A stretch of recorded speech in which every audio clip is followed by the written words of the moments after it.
conseil d'un agriculteur local dans cette voiture en rouge. Nous allons camper au bord d'un lac ce soir.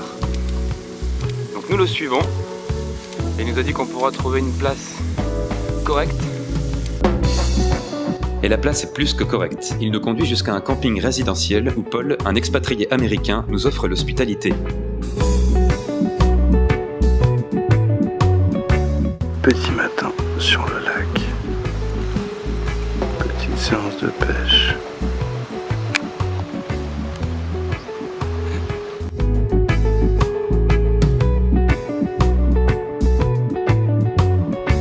Nous passons au-dessus du Danube à Lok et entrons en Croatie.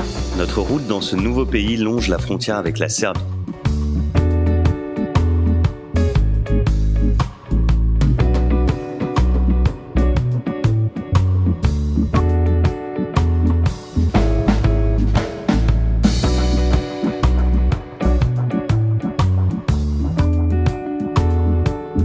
Les moments de réparation sont souvent des occasions pour rencontrer des collègues, mais eux vont dans l'autre sens, ils se dirigent vers la mer Noire. Cet Italien parti depuis 3 semaines en direction d'Istanbul insiste pour participer à sa manière à notre voyage en nous offrant les kunas qui lui restent avant de rentrer en Serbie. Et bienvenue à Osijek.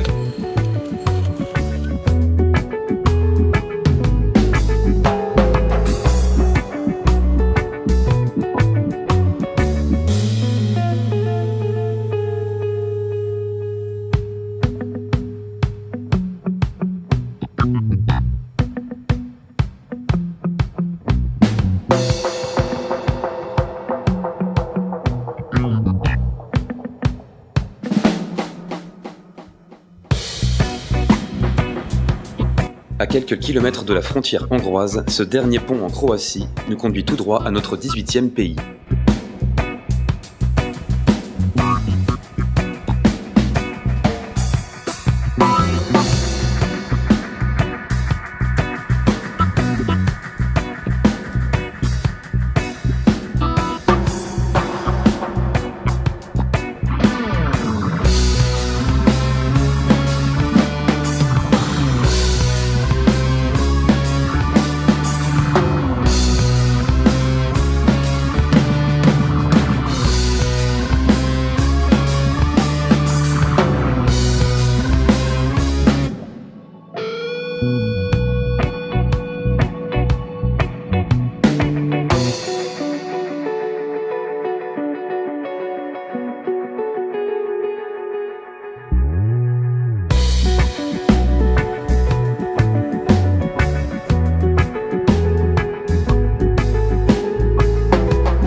Alors hier on voulait une belle prairie hongroise, et on l'aura aujourd'hui.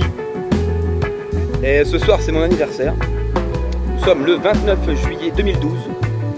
Et ça s'annonce un petit peu pluvieux ce soir, on sait pas trop là, j'ai un peu peur. J'ai un peu peur. Et ma tente elle est pas étanche du tout.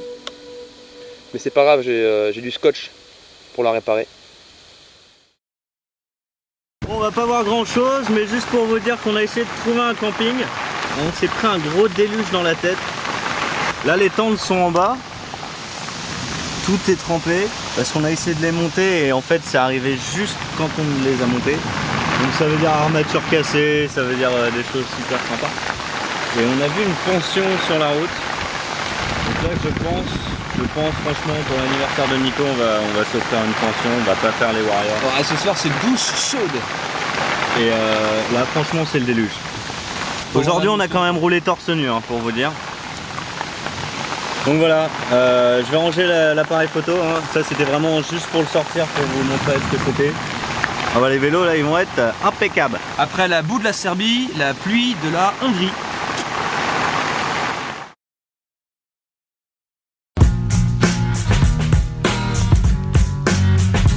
Nous avons finalement rejoint l'auberge pour cyclistes que nous avions aperçue sur la route.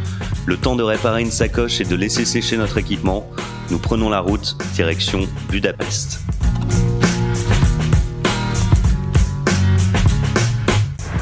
En direction du centre-ville de Budapest. quelques kilomètres restants. Bientôt au centre-ville de notre 13e capitale. Donc c'est un grand jour aujourd'hui, on a fait 75 km avec un vent de face majoritairement. Nous logeons chez un coach surfeur que Xavier nous a recommandé. Visite habituelle de la ville.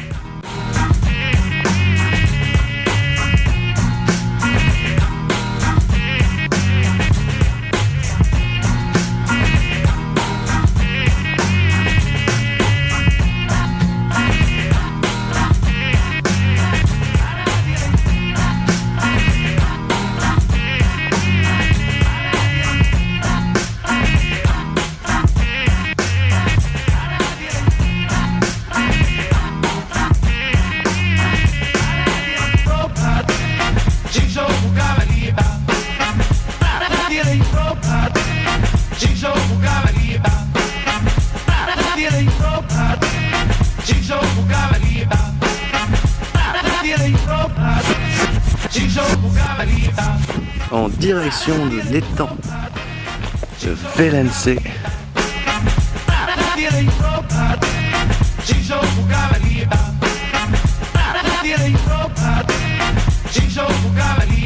Bratislava dans 185 km. Pour allier la France, nous continuons sur l'Euro V6, l'aménagement de pistes cyclables le plus long d'Europe. Rejoint depuis la Bulgarie, nous l'emprunterons pour traverser la Hongrie, la Slovaquie, l'Autriche et l'Allemagne.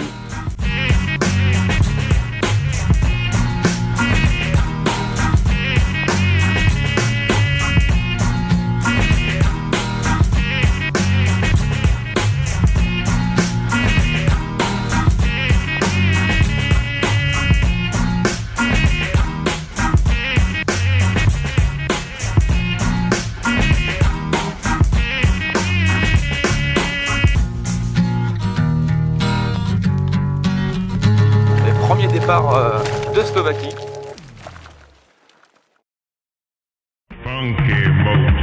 En compagnie de Michael et Zeno, deux Slovaques qui s'offrent des vacances sur leur route de leur pays, nous longeons le Danube jusqu'à Bratislava.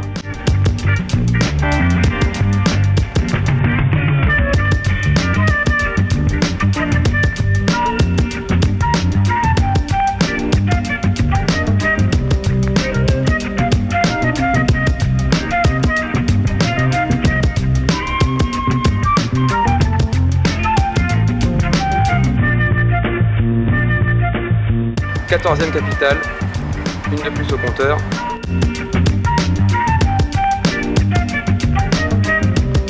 Et voilà, nous avons quitté nos amis slovaques. Eux partent vers le nord-ouest du pays. Nous on retourne à Bratislava pour une courte visite.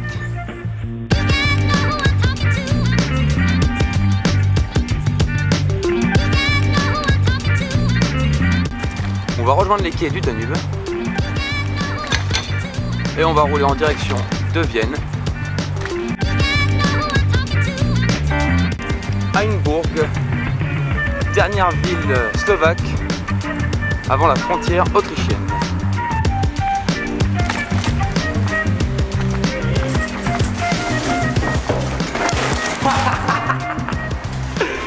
Ça fera partie du bêtisier, ça. Oh la vache, merde. Bah faut dire qu'elle est petite l'entrée aussi, hein. Main gauche c'est tendu. Invité à boire un petit café au lait pendant qu'on faisait les courses. Petite pause, hein, on est à 40 km de Vienne en fait. Ouais c'est ça, hein. On va encore pédaler 20 km. On va camper et demain on passe par la ville avant de continuer. On vient de rencontrer deux autres Slovaques qui viennent de Nitra. Ils ont fait une journée de 140 km. Comme nous, ils veulent camper juste un petit peu avant Vienne. Alors ça tombe bien, alors on va se faire un petit campement avec eux ce soir.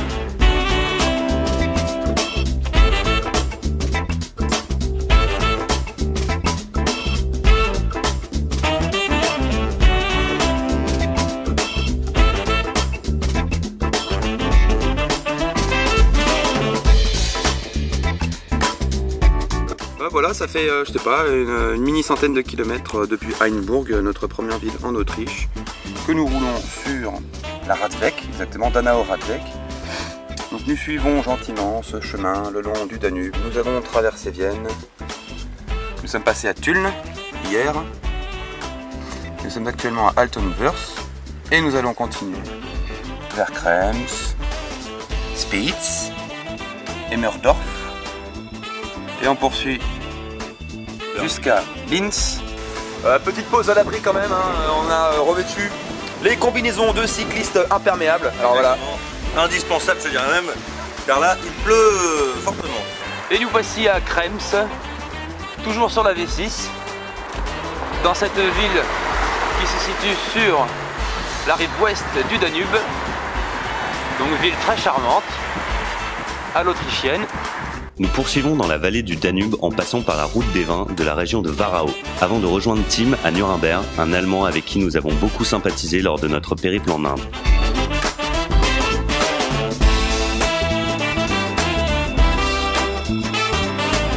Et voici Weißenkirchen, encore un autre petit village très charmant qui signifie les églises blanches.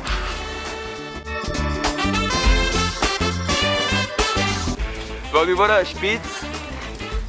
On recherche un petit magasin pour faire une petite pause à boire, remplir les gourdes aussi d'eau.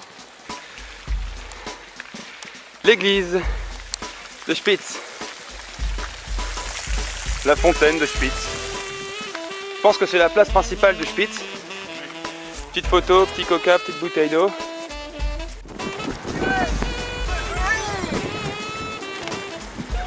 Tchuss.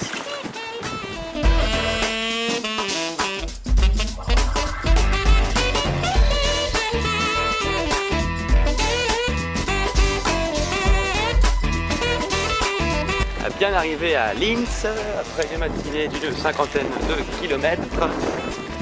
Voici la place principale.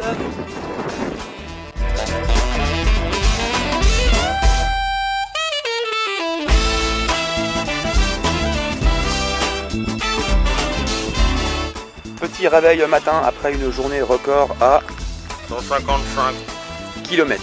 Donc grosse journée hier.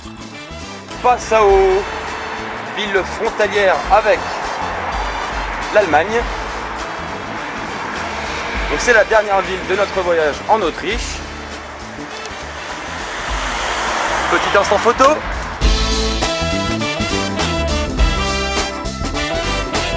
En chemin, on a rencontré Sylvain et Dorian qui vont jusqu'à Budapest en vélo. Voilà, ils s'offrent des petites vacances pépère. Donc pour célébrer ça, on va aller se boire une petite mousse.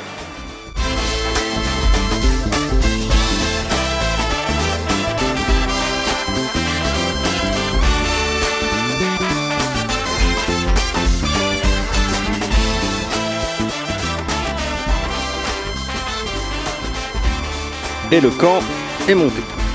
La vue est toujours aussi sympa. Le soleil se couche doucement. Et on va passer notre dernière nuit avant Nuremberg ici.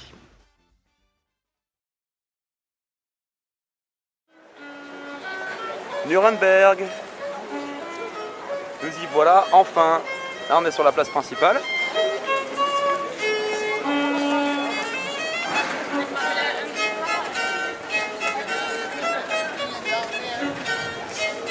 Et on va rejoindre Tim de ce pas.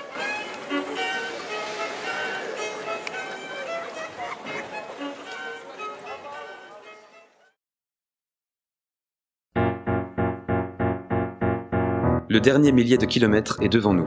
C'est une sensation étrange d'être presque de retour chez soi, mais on se sent plus que jamais en terrain conquis.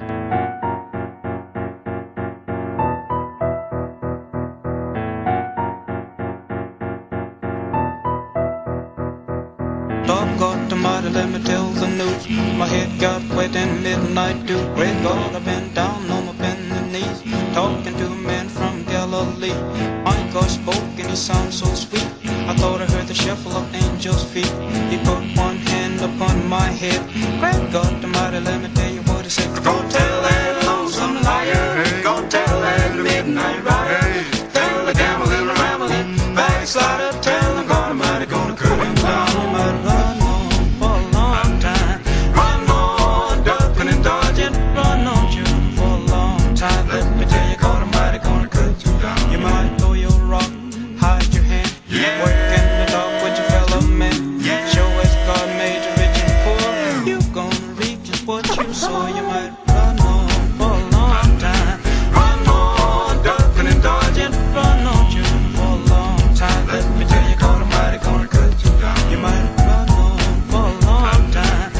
Et voici le campement pour ce soir, derrière un restaurant.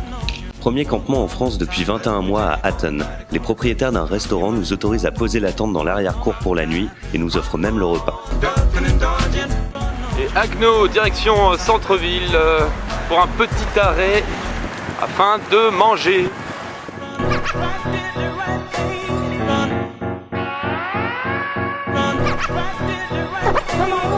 Cette nuit-là, nous nous arrêtons au bord de la Zorne, chez un sympathique gardien d'écluse.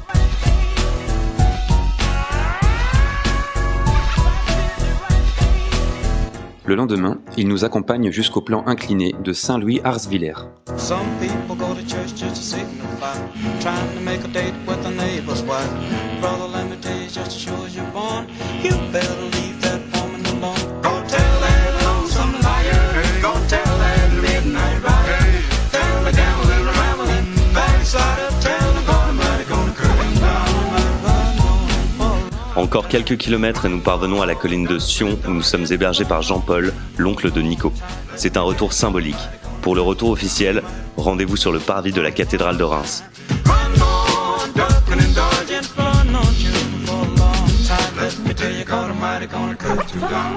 Une nouvelle décharge en tant que camping sauvage. L'avant-dernier de notre aventure. Et ce matin, encore une fois, c'est vitamine. Thomas n'a plus de béquilles, donc il utilise ce judicieux système mécanique.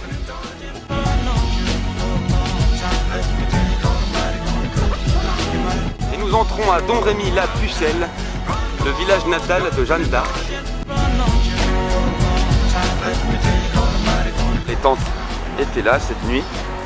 Et pour la petite histoire, Sébastien, le propriétaire de ce restaurant, nous a juste invités ici alors qu'on était en train de faire les courses au supermarché d'à côté. Donc voici le dernier campement à Bar-le-Duc, invité par Sébastien au Petit Robinson.